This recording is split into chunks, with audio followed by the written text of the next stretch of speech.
আসসালামু আলাইকুম রহমতুল্লাহি ওয়া বারাকাতুহু। আমি বর্তমানে আছি সুন্দরবনের গহীন জঙ্গলে। যে জঙ্গল থেকে মৌয়াল ভাইগণ তাদের জীবনের ঝুঁকি রেখে মধু সংগ্রহ করে। আর সেই মধু সংগ্রহ করতে এসে কিন্তু বিভিন্ন সময় বাঘের আক্রমণ, কুমির আক্রমণ, বিভিন্ন জীবজন্তুর আক্রমণের কবলে পড়ে। এবং প্রতি বছরেই কিন্তু আমাদের বিভিন্ন মৌয়াল ভাইগণ এরকম জীবজন্তুর আক্রমণে কিন্তু তাদের প্রাণহানির ঘটনা ঘটে।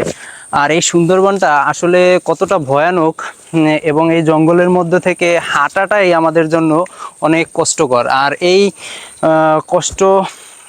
কষ্টকর স্থান থেকেই কিন্তু মৌয়াল ভাইগণ তাদের জীবনের ঝুঁকি নিয়ে তাদের জীবনকে উপেক্ষা করে কিন্তু মধু সংগ্রহ করে, এবং যে মধুটা বাংলাদেশের একমাত্র অর্গানিক মধু। তো আপনারা দেখতে পাচ্ছেন একদম আপনার সাধারণত এই জঙ্গলে ঢোকার পরে আপনি যেদিকে তাকাবেন শুধু গাছপালা, তরুলতা, মানে যেটা দেখতেও একটা ভয়ানক ভাব। এবং পাশাপাশি এই যে আপনারা এটা শ্বাসমূলটা দেখতে পাচ্ছেন, এটা কিন্তু খুবই শক্ত, দুই একটা এতটাই শক্ত যে পায়ের মধ্যে গেঁথে যাওয়ার মতো। যে এই যে দেখতে পাচ্ছেন এই শ্বাসমূলটা কতটা হার্ড।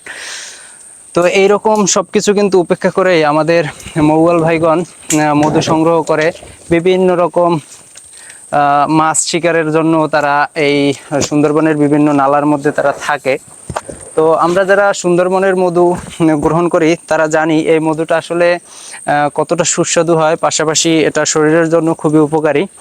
আর সেই মধুটা সংগ্রহ করাও কিন্তু অনেক বেশি আতঙ্কের, অনেক বেশি ঝুঁকির এবং অনেক বেশি কষ্টেরও।